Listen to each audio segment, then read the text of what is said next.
This is a gripping tale of a cybercrime straight from Kochi, India. A pizzeria manager pulled off a fraud of almost 18 lakh rupees by using a simple, humble QR code.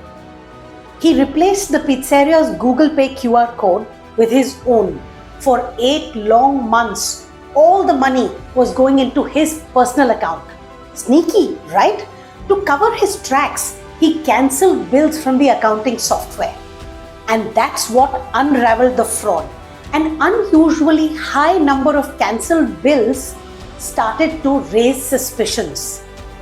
Even some of the more smart and observant customers had noticed that their money was going into the manager's account rather than the pizzeria's.